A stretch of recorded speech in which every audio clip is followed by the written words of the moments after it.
Barev Dzez, queridos ouvintes, sejam bem-vindos ao Estação Armênia, edição de 23 de maio de 2020. Estamos aqui mais uma vez para repercutir as últimas notícias da Armênia, da diáspora e de Artsakh. E, como sempre, estou aqui ao lado dos meus amigos Marcelo Mizeian. Olá, Heitor, Barigalus, queridos ouvintes. Muito bom estar aqui com vocês de novo gravando. Demoramos um pouquinho dessa vez, mas saiu. Estamos aí também com o Armen, seja bem-vindo. Olá, Marcelo. Olá, Heitor. Pariegak, Polorat, sejam todos bem-vindos agora em Armênia Ocidental e também anteriormente com o Armênia Oriental aí com meus companheiros. Estamos aí, quebramos um pouco a promessa da periodicidade quinzenal, mas estamos aqui para mais um podcast, esse do 23 de maio, como bem disse o Heitor. Estamos todos em isolamento social, estou na minha casa em São Paulo, e tenho um recado para todos os ouvintes do podcast Estação Armênia, um pedido para quem puder seguir e compartilhar este e os outros episódios do nosso podcast, seguir também nossas páginas em todas as redes sociais, no YouTube, no Instagram, no Facebook, e não deixe também de acessar o nosso site www.estaçãoarmenia.com.br. Lá você vai encontrar as notícias da Armênia e da diáspora sempre atualizadas. É isso, senhores. Vamos para mais uma edição do podcast.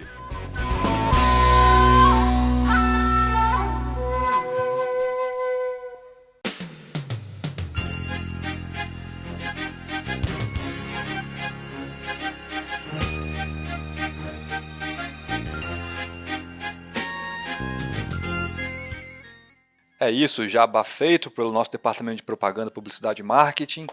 E faço aqui a meia-culpa por não ter tido podcast antes, né? Eu estou completamente atolado de trabalho, quem não está, né? Nessa pandemia. Também final de trimestre na escola, começo de um trimestre novo e final de semestre na faculdade. Já são datas difíceis, né? Ainda mais nesse período atípico que a gente vive. E por falando nesse período, a gente puxa aqui a primeira notícia, né? Como não pode deixar de ser, sobre os números do Covid-19 na Armênia. Números de 21 de maio, que foram os últimos números oficiais publicados pelas autoridades armênias, dão conta que na República da Armênia temos 5.606 casos, com 2.581 curados e 70 mortes. Enquanto isso, em Nagorno-Karabakh, nós temos 33 casos e 9 curados, né, sem registro de mortes na República de Artsakh. E esses são os dados iniciais desse programa. Do ponto de vista da economia, né, nós temos aqui alguns dados também preocupantes, né, e eu falo isso sem tentar criar nenhum tipo de dicotomia falsa, né, que a gente vem vendo aqui no Brasil, de vidas versus economia, né, mas são dados complementares, então eu trago aqui os números. Há uma previsão de que o PIB da Armênia encolha 3,5% neste ano. Seria a primeira contração em 10 anos, portanto a primeira contração desde os resquícios da crise de 2008, que começou nos Estados Unidos, depois se alastrou pelo mundo. A previsão do FMI é de que o PIB mundial encolha 3%. Então, o PIB da Armênia vai encolher mais do que a média mundial. Isso também é algo para a gente ter em mente. Lembrando que ano passado a Armênia cresceu 7,6%. Foi um dos países que teve o maior crescimento percentual do seu produto interno bruto. E mesmo com essa queda, né, de previsão de queda de menos 3,5% do PIB, a expectativa é que a Armênia ainda consiga manter o seu produto interno bruto no azul. Lembrando que a Armênia tem sofrido muito, né, por conta, inclusive, né, dentre outras coisas, inclusive, da baixa do turismo. A Armênia, esse ano de 2020, ela se projetaria como um grande destino turístico, com várias companhias aéreas operando, inclusive as de baixo custo, operando no aeroporto de Yerevan. No final do ano passado, no começo desse, a gente teve muitas revistas especializadas e grandes jornais e grandes sites divulgando a Armênia como um dos top 10 destinos turísticos de 2020, e a pandemia, infelizmente, interrompeu, né, não só a vida de muitas pessoas, não só o bem-estar e a saúde de muitas pessoas, mas também esse salto que a Armênia daria como destino turístico no Cáucaso. E o governo da Armênia, né, abril, a gente está fazendo 2 semanas agora, né, que eles tiveram essa política de abertura de novo gradual aí, tanto de comércio quanto da circulação das pessoas. Ainda o transporte público estava praticamente paralisado, eles voltaram agora a operar, se não me engano, nessa semana. O primeiro-ministro, o Nicole Pashinyan, recebeu bastante críticas por aumento de casos, mas como o Heitor até comentou, o Pashinyan usou como justificativa a questão econômica do país. Só para a gente ter como uma referência, a gente chegou a mostrar no portal e também foi compartilhado em alguns lugares pelo Facebook, pela internet, sobre um estádio, né, um hall, que a Armênia já tinha preparado com vários leitos para os pacientes da Covid-19. Na Armênia foi até um caso em que foi bem controlado, eles têm ali cerca de 3 a 4 mil leitos normalmente no hospital, né? E até agora não foi necessário usar esses leitos a mais. Então até agora os 3, 4 mil que eles já têm disponíveis foram suficientes para atender os casos mais graves que iam aparecendo. Com esse pico que deu agora, saiu hoje a notícia de que eles vão começar, já estão repreparando esses leitos, arrumaram de novo todos os leitos, porque eles já estão se preparando para começar a receber os primeiros pacientes nesses leitos emergenciais. A gente sabe que o problema, em muitos casos, não é nem a capacidade de leitos somente, mas também a capacidade de profissionais para operar nesses leitos disponíveis, né? E a Armênia já tem um grande número de médicos importados, por assim dizer, né? Pessoas da Arábia Saudita, do Irã, da Índia, que trabalham como médicos na Armênia, estudam e acabam ficando na Armênia, exercendo a medicina, e também armênios da diáspora, né, a ver como que essas pessoas, quanto de mão de obra do serviço de saúde a gente tem disponível para trabalhar nesses novos leitos. Só para complementar, Heitor, como o nosso último podcast foi no meio de abril, de lá para cá a gente teve algumas ações da comunidade armênia com relação ao Covid-19. Uma delas foi da diáspora, né, que conseguiu juntar ali doações para conseguir comprar aventais médicos, máscaras da N95, máscara médica, termômetro, várias matérias-primas aí que são usadas para o tratamento. Então a diáspora juntou aí mais de $500 milhão para fazer essa doação para a Armênia. E a gente também teve a notícia da Federação da Juventude Armênia, que fez uma campanha justamente para as famílias que estão desamparadas, né? A Armênia, na verdade, assim como vários países no mundo, também teve uma bolsa auxílio para pessoas que não podiam mais trabalhar, que tiveram a sua fonte de renda afetada, né? Desde o começo de março, quando começou o lockdown da pandemia. São cerca de 14 programas que o governo da Armênia criou para ajudar essas pessoas. Mas esses programas eles não contemplam, inclusive era um grande motivo de crítica ao governo, é que esses programas não contemplam as pessoas que são autoempregadas ou que não têm um trabalho formal ou que não é registrado formalmente o trabalho na Armênia, que não são poucas, né, na Armênia. A Federação da Juventude Armênia fez também uma campanha aí em que eles foram juntando cestas básicas para fazer doação para essas pessoas que principalmente estão pequenos vilarejos mais afastados na Armênia. Aproveitando o ensejo aqui, falando de doações da diáspora e esforços da diáspora para ajudar no combate ao Covid-19, sobretudo na Armênia, a União Geral Armênia de Beneficência do Brasil, a UGAB, ela organizou uma venda beneficente dos livros, das cópias do livro que eu ajudei a organizar, né, que lançamos no ano passado. Para cada livro vendido, a UGAB doa uma parte igual, né, um valor igual para ajudar no combate ao Covid-19 na Armênia. Então também a gente vai colocar aí na linkagem do post do podcast o link para quem quiser comprar o livro e assim ajudar também a Armênia. Armênia, alguma coisa sobre Covid-19? Doutor, ainda no âmbito do coronavírus, em relação à República da Armênia, tem uma notícia também que é importante que nós divulguemos aqui, que no último sábado, na verdade hoje, né, um pouco mais cedo na Armênia, um avião decolou, chegou no aeroporto de Yerevan, vindo de Krasnodar, na Rússia, trazendo 104 cidadãos da Armênia, sendo 29 deles crianças pequenas. Então, a página da Embaixada da República da Armênia na Rússia confirmou essa informação, então essas pessoas estão voltando, pois a prioridade do retorno foi dada a esses cidadãos armênios com crianças pequenas ou com deficiências. Então, mais uma notícia aí sobre o Covid na Armênia seria essa volta desses 104 cidadãos da República da Armênia. Bom, o Marcelo disse também que alguns estabelecimentos e o comércio em geral na Armênia está tentando voltar ao normal, e muitos esperançosos também por conta do advento da primavera, então os bares e cafés tomam as ruas, portanto ambientes abertos, né, não os pequenos locais fechados que são tradicionais e típicos da Armênia, mas também o esporte está tentando voltar à vida normal na República da Armênia. O Armin tem mais informações para a gente sobre esse campo. É verdade, Heitor.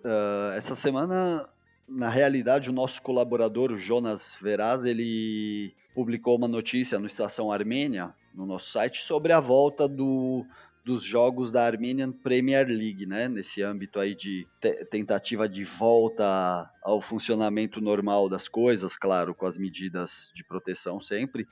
Então a Armenian Premier League, que equivale à primeira divisão do campeonato de futebol armênio, está de volta. E segundo essa notícia do Jonas, essa é a 18ª rodada, que o campeonato estava paralisado desde março. Então, nesse sábado, 23 de maio, o jogo de abertura acontece em Gyumri, no Gyumri City Stadium, numa partida entre Chirac e Lori. Então vai ter a rodada completa toda do campeonato, né? Dessa rodada que faltava ser realizada. Outros times também jogarão, como o Yerevan contra o Galatasaray. Então a notícia completa está lá em nosso site, estaçãoarmenia.com.br. Ela está na home, é uma das notícias mais recentes. Então essa era a notícia, a Armênia vai voltar a esses jogos com portões fechados, obviamente sem público, com aquelas medidas determinadas pela FIFA, que os jogadores evitem contato na hora da comemoração, abraços, e que evitem também as famosas cusparadas no gramado, né? Então é isso, vamos para o próximo bloco.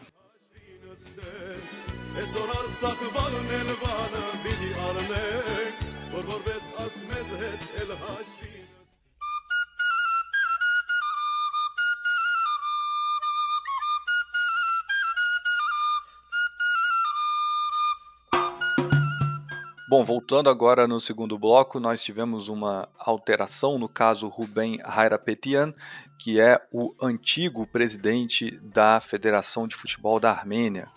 Ele tem ali uma série de acusações de corrupção, lavagem de dinheiro e também, inclusive, de violência, né, por conta de uma morte suspeita em um dos seus estabelecimentos, e já há algum tempo ele está na Rússia.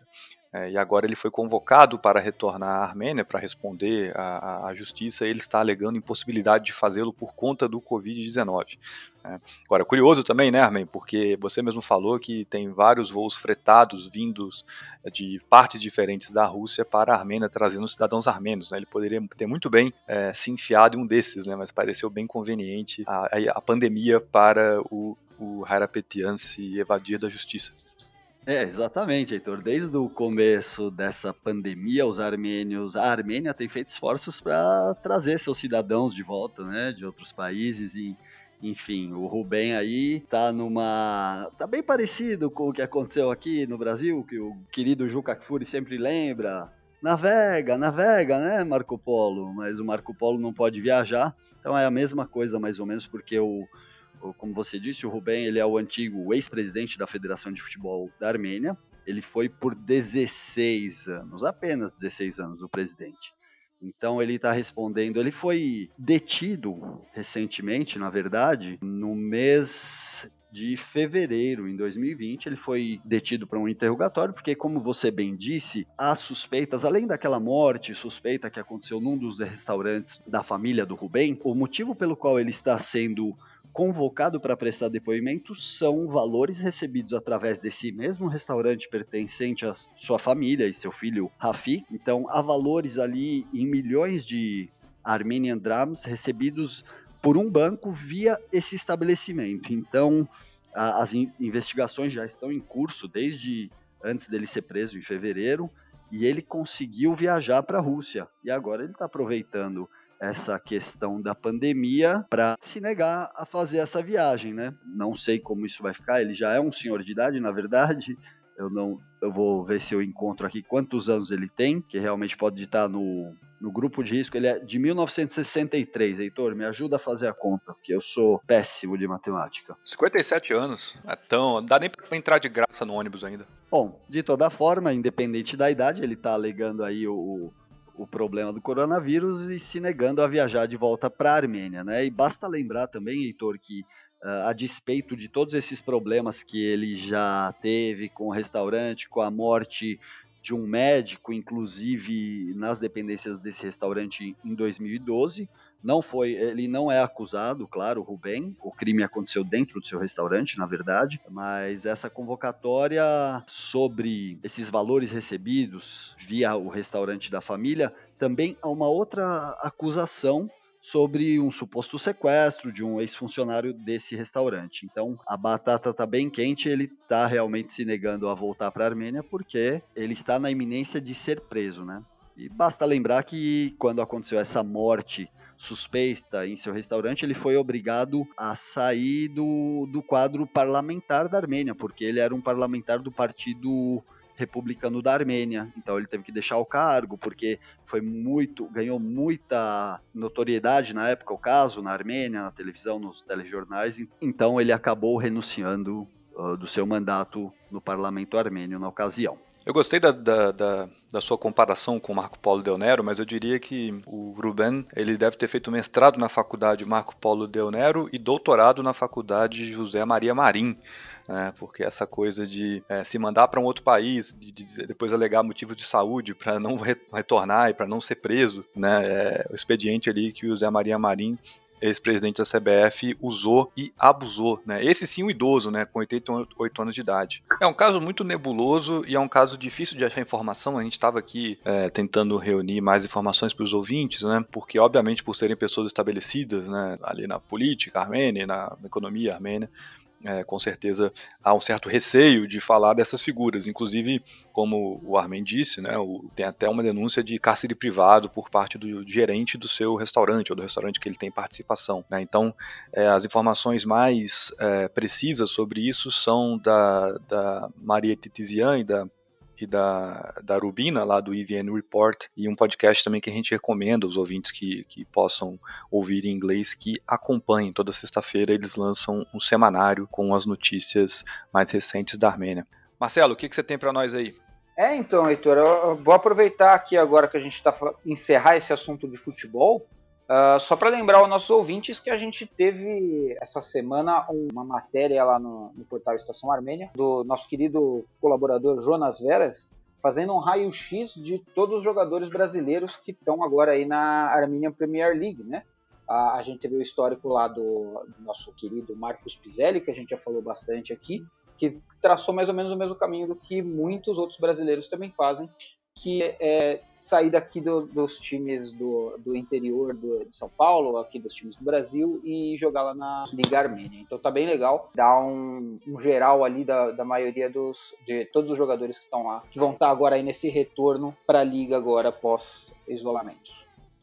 E você falou que muitos dos jogadores realmente são de times brasileiros do interior ou de menor expressão, mas tem alguns jogadores que chegaram recentemente na Armênia, como o Gustavo Marmetino, que está no Alashkert. Ele jogou na base do Atlético Paranaense, depois jogou em times como o Audax, Sampaio Correia. Tem o próprio Ebert, que jogou na Bulgária, na Ucrânia, que está jogando no Urartu. E tem o caso do Luiz Matheus, que ele é ex-jogador do Avaí, jogou no Santo André, também em times de menor expressão como o Taubaté e o Batatais. Então tá bem legal esse raio-x com os 14 jogadores brasileiros que estão na Premier League, na Armênia, né, a Série A do Campeonato Brasileiro. E como você disse, seguindo esse caminho aí do nosso querido amigo Marcos Piselli, aproveitar e deixar um abraço aí para ele, que sempre tá ouvindo, sempre manda um abraço pra gente quando ele escuta o podcast. Então, Marcão, obrigado, um grande abraço aí para você e para a família toda. Piselli que fez o favor de autografar a minha camisa da seleção da Armênia e me criou um problema, porque agora eu não posso mais usar, não tenho coragem mais de usar a camisa. Ela fica guardada no meu armário, né? Porque eu não vou usar a camisa autografada pelo gênio, né? Então eu não sei o que fazer, se eu compro outra, se eu boto essa num quadro, né? Tem esse problema aí. Tô brincando, viu, Marcos? Obrigado aí pelo autógrafo, grande honra aquele dia. E eu também tenho uma, mas que eu tenho duas, né, na verdade, mas que uma delas é assinada por todo o time, né, toda a seleção da Armênia, essa camiseta que o Piselli trouxe pra gente de presente naquele encontro que nós realizamos, eu, você, Heitor, né, e o Marcelo, na Sama Clube Armênio. Foi muito legal, conhecemos ele pessoalmente. E é isso, acho que você tem que enquadrar essa camisa. Se não me engano, você falou em algum outro podcast que enquadrar essa camisa. Enquadra, senão você vai usar. Eu te conheço, viu? Achar parede aqui em casa para colocar. Então é isso aí, meu design de interior à parte. Vamos fechar esse bloco para a gente voltar no nosso terceiro e último, falando um pouco sobre notícias aqui da colônia de São Paulo e também sobre alguns documentários e filmes que vêm saindo.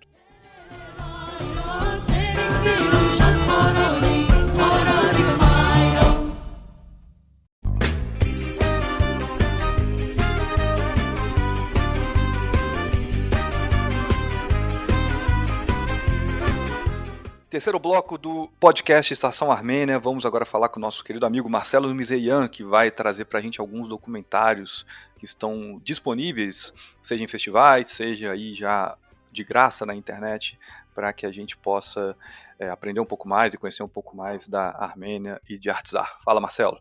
É isso aí, Heitor, e agora durante a pandemia a gente tem visto esse fenômeno, né, de que muitos documentários, muitos filmes aí que antigamente só estariam disponíveis via DVD ou que ainda estavam sendo exibidos em salas de cinema, passam a estar disponíveis online, justamente porque o público deixou de ter acesso a esse material, né? E a gente estava, eu particularmente já estava bem ansioso, porque eu tenho uma biblioteca aqui de filmes armênios para ver quais que seriam lançados. Tem alguns, inclusive, que eu estava esperando lançarem, como Uma História de Loucura, ou entre outros aí, que já são filmes que já foram exibidos no passado. A gente estava esperando lançarem online, ou pelo menos a gente teve a opção de assistir. Até agora não aconteceu, mas aconteceu com outros, e é desses que eu vou falar aqui agora. O primeiro deles, na verdade, é um documentário que começou a ser produzido em 2011. É um documentário em conjunto com jornalistas armênios, azeris e de Artsakh. Então ele pega jornalistas dos 3 países para falar sobre o conflito de Nagorno-Karabakh.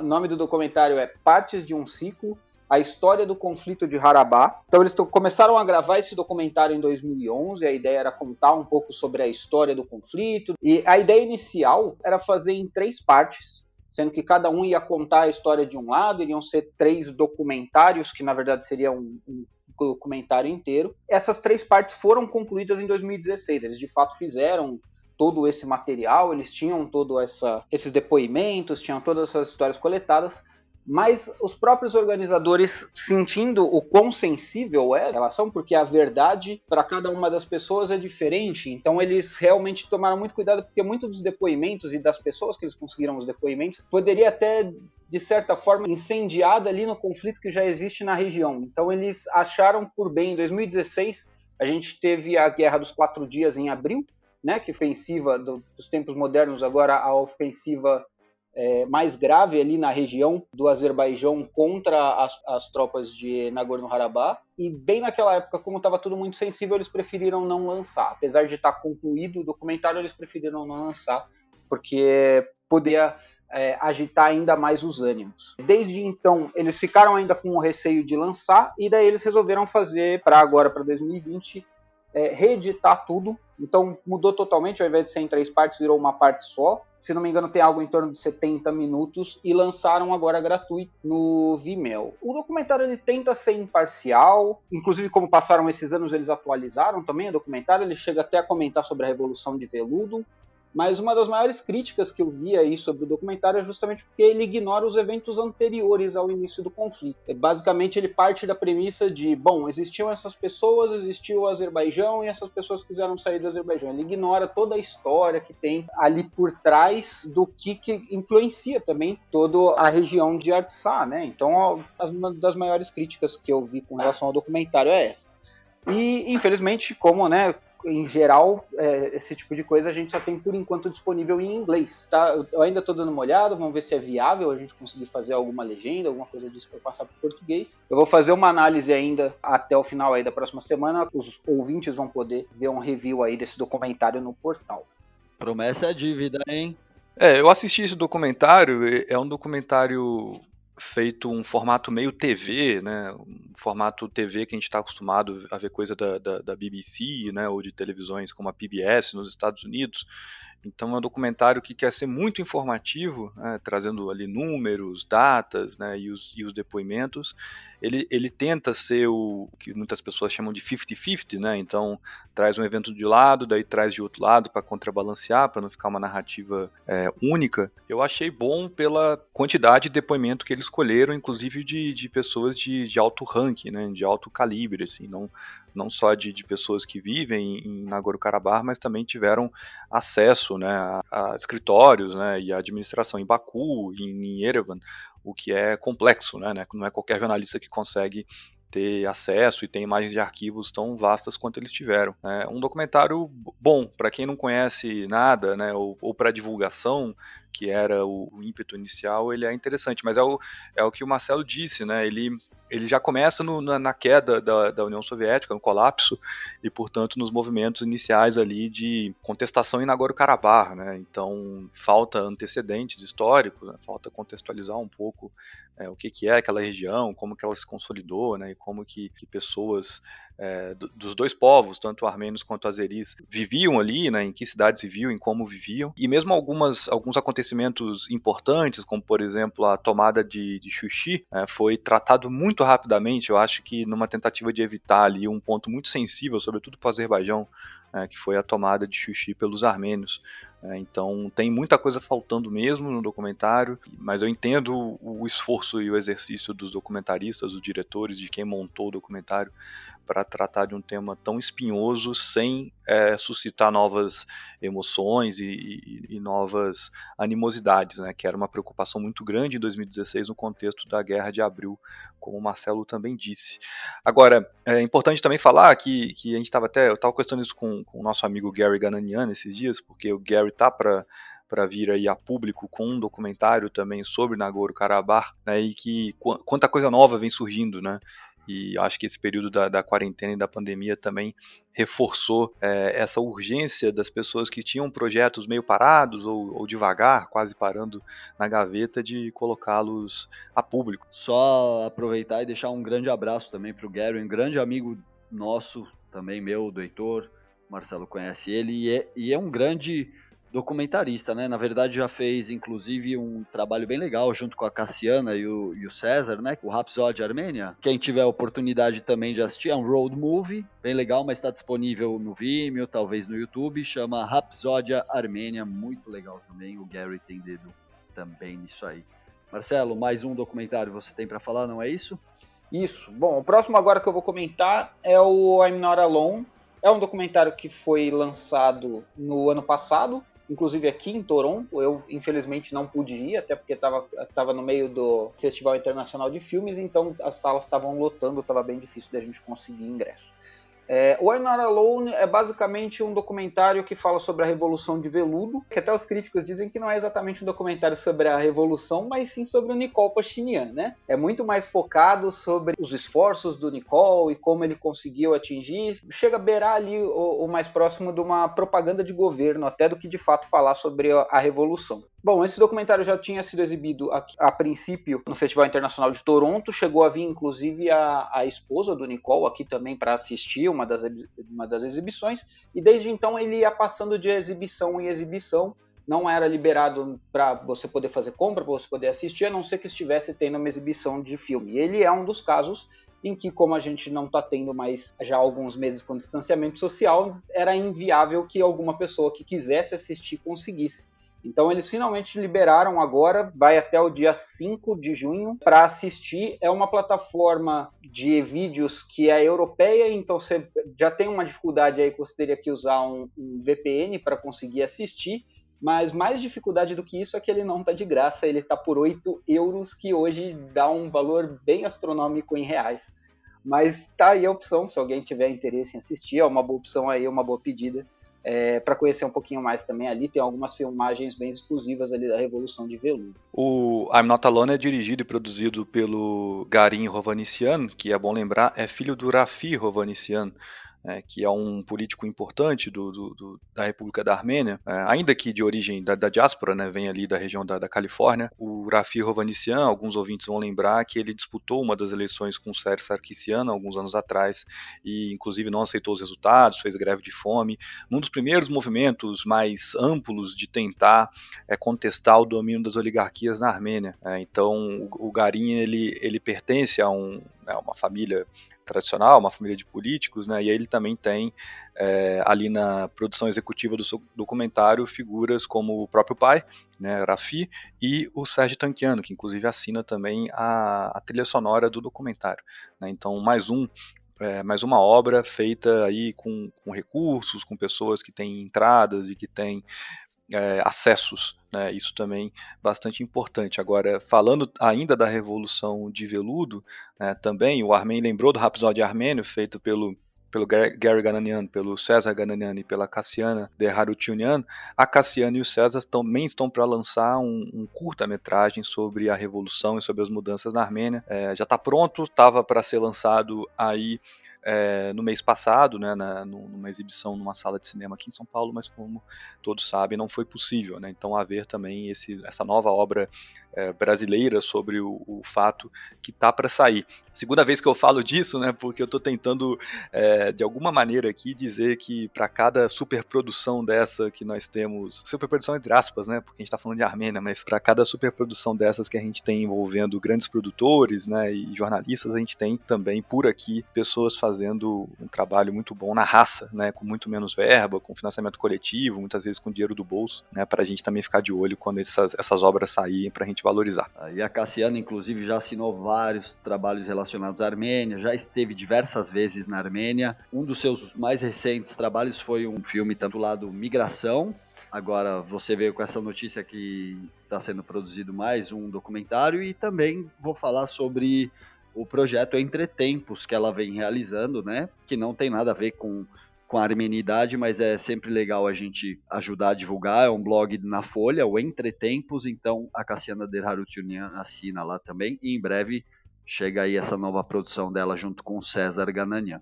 E só fazer um comentário também, o Heitor falou aí também sobre a trilha do filme que foi composta pelo Serj Tankian, o vocalista do System of a Down, que também participou como produtor executivo, e o Serj e o Nicole tiveram mais uma parceria, que foi aí no último dia 24 de abril, em que eles lançaram uma música juntos, na verdade que a letra é escrita pelo Pachinian e o Serj cantou, em que os fundos seriam revertidos por uma fundação que é do partido do Nicole. Então essa relação entre os dois aí já tem uma longa data aí. Enfim, vamos passar para o próximo documentário. Mais uma dica aqui para o ouvinte. O documentário No Começo Era Armênia. É um documentário que foi gravado um pouco antes da pandemia e que foi finalizado agora aqui no começo de abril, e eles lançaram essa semana.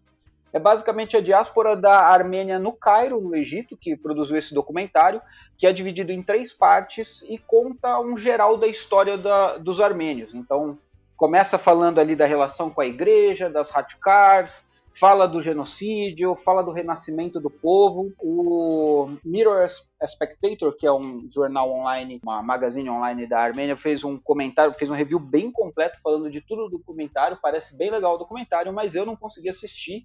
E provavelmente são poucos ouvintes que vão conseguir assistir esse daí também, porque ele tá todo em árabe e não tem nenhuma legenda, nem em inglês, nem em armênio, nem nada para facilitar quem vai assistir. Então, a gente tá esperando, vamos ver se lança pelo menos uma legenda em inglês. Mas enfim, tá disponível no YouTube. Se alguém aí conhece árabe, quiser se arriscar, pode assistir. Parece ser bem interessante.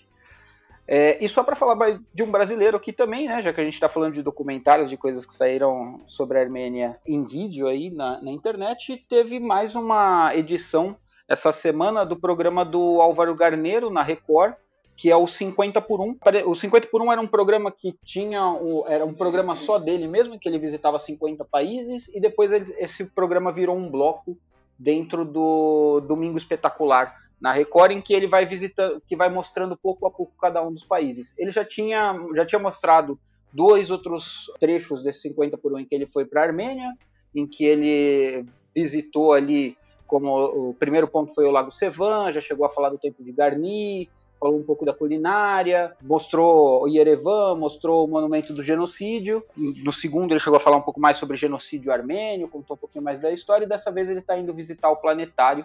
A gente vai postar no portal também, tem as 2 primeiras partes, então no YouTube a gente postou no portal, eu vou atualizar o post agora, colocar o terceiro, os ouvintes podem seguir a gente nas redes sociais, vai estar lá também de novo falando sobre esse, e é uma ótima oportunidade de você ver o Álvaro Garneiro chamando Garni de Garni, e várias outras pronúncias absurdas que você nunca ouviu na sua vida, porque a assessoria que ele estava tendo durante a viagem não corrigiu a pronúncia dele. Mas mesmo assim é legal a gente acompanhar aí a mais divulgação da Armênia aqui no Brasil.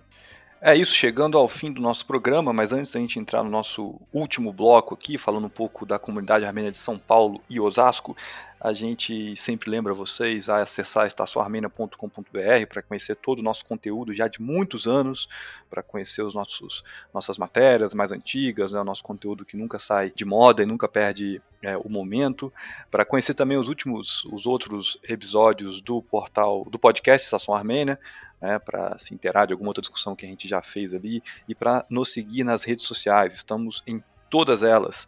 Nos sigam lá para ficar atualizados sobre as notícias da Armênia, Artsakh e da diáspora.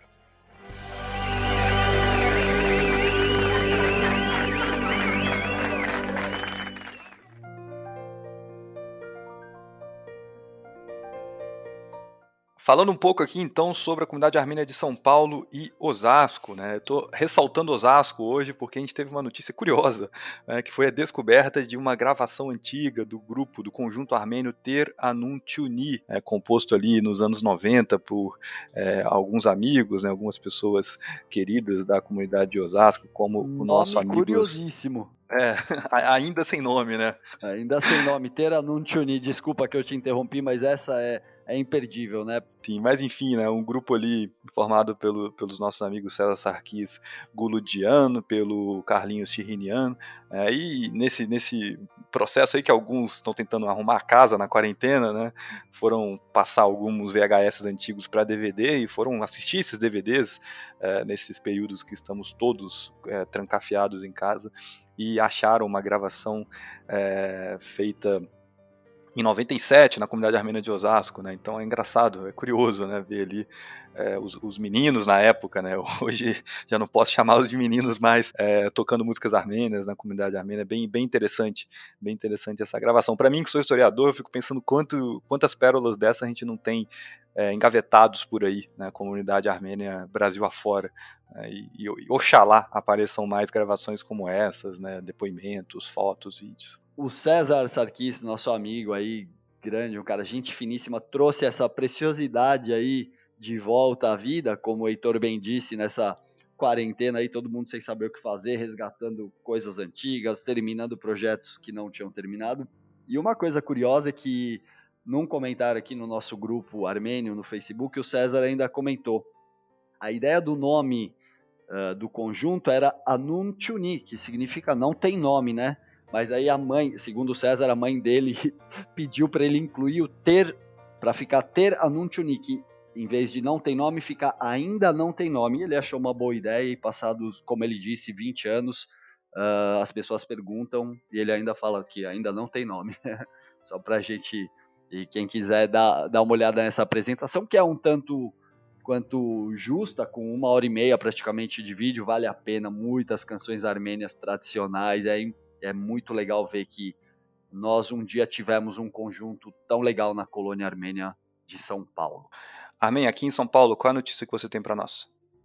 Eu tenho mais uma notícia local, Heitor, isso mesmo, aqui de São Paulo, e não é uma notícia feliz e nem muito fácil de dar, principalmente para mim, porque sou conhecido da família, mas é em relação ao passamento, o falecimento do senhor Hovhannes Kilejan, mais conhecido como Anguer Hovhannes, uma figura muito presente na coletividade armênia de São Paulo, na igreja, na CASP, que é a Associação Cultural Armênia de São Paulo, a Federação Revolucionária Armênia, né, a sede de São Paulo. Perdemos então o nosso grande Anguer Hovhannes, é o pai de 2 queridos amigos meus e dos meus irmãos, a Lia e o Hovhannes. Então a gente deseja aqui as condolências à família, a Dona Herminé, esposa do companheiro, do camarada Anguer Hovhannes-Kiledjan, um panorama rápido sobre a vida desse grande armênio, voluntário, colaborador da nossa coletividade armênia de São Paulo, o Anguer Hovhannes-Kiledjan. Anguer porque é um título de companheiro, de camarada, porque o Hovhannes-Kiledjan sempre fez parte, como eu disse há pouco, da Federação Revolucionária Armênia em São Paulo, então esse é o tratamento que os companheiros se dão.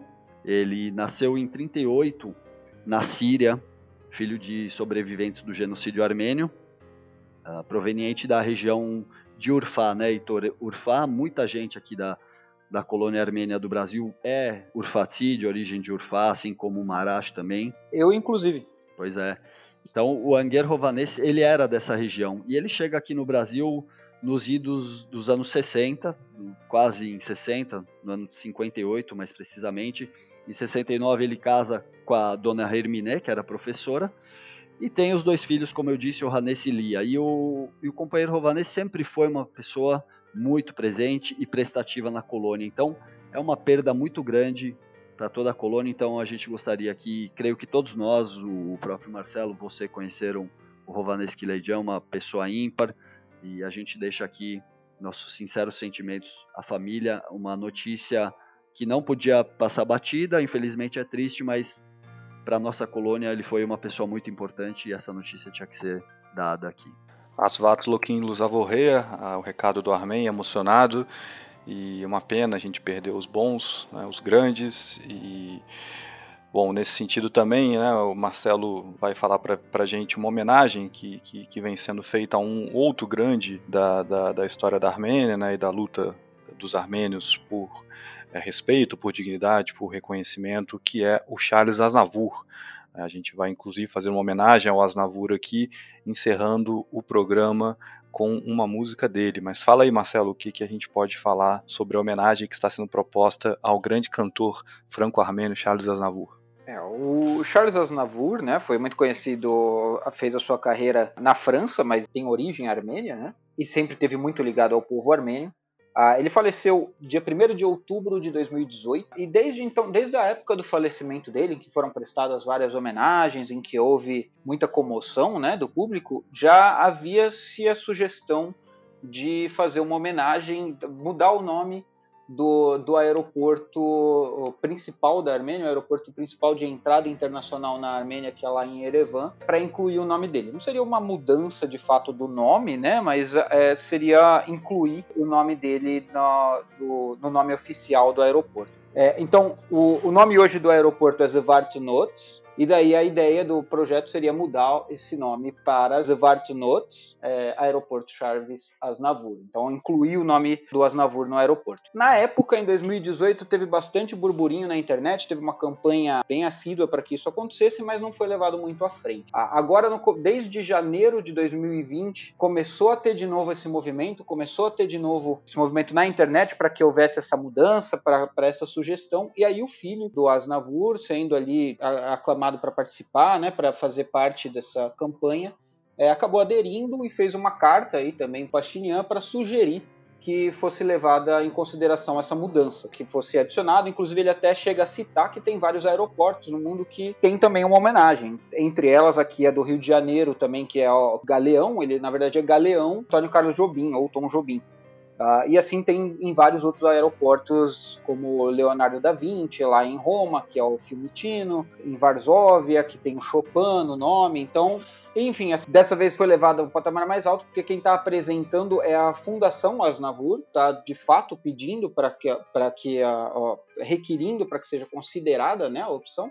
E daí agora o Conselho Público da Armênia está levando em votação. Eles levaram em votação pelo site deles, se não me engano, até pelo Facebook também. Eles fizeram ali uma consulta pública, foi bem recebido, e agora eles vão aí nos próximos dias fazer a diligência deles ali para ver se realmente vai fazer a mudança, que é bem provável que aconteça. Inclusive, todo esse burburinho passou a ter mais força agora, porque o aniversário do Charles Aznavour é no dia 22 de maio. Né? Ele nasceu em 22 de maio de 1924. Então eu estaria completando 96 anos. Então, para a gente encerrar aqui o nosso podcast, a gente vai dar o nosso adeus aqui agora e vamos deixar os nossos ouvintes com uma música do Aznavour. Então, muito obrigado a todos os ouvintes e nos vemos no próximo podcast. Me despeço de todos os ouvintes. Obrigado, Heitor. Obrigado, Marcelo, pela companhia mais uma vez e por esse podcast. Aproveitando aí, relembrando que daqui a alguns dias comemoramos o Maíska Sanuta, os 102 anos da primeira independência da Armênia. Shonoravor Genatsum Viva, a esses 102 anos da primeira independência, e também ao Charles Aznavour. Valeu, Armen, valeu, Marcelo, obrigado aos ouvintes, até a próxima edição.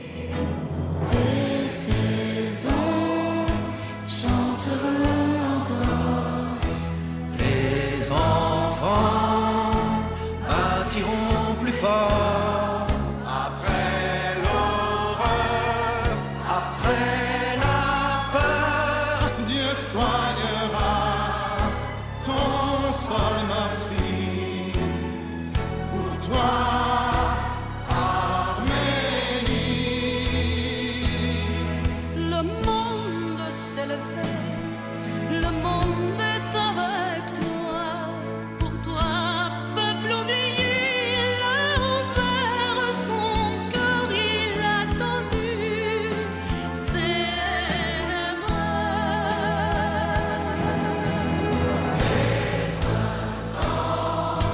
Tes printemps fleuriront encore. Tes beaux jours renaîtront encore. Après l'hiver, après l'enfer, oh, poussera l'arbre de vie pour toi, Arménie. Tes saisons chanteront encore. Tes enfants bâtiront plus fort. Après l'horreur, après la peur, Dieu soignera ton sol meurtri. Pour toi, Arménie. Même si tu maudis ton sort, Dans tes yeux je veux voir Arménie, une lueur d'espoir, une flamme, une envie de prendre ton destin entre tes mains, à bras le corps. Tes printemps fleuriront encore, tes beaux jours renaîtront encore. Après l'hiver, après l'enfer, poussera l'arbre de vie pour toi, Arménie. Tes saisons chanteront encore, tes enfants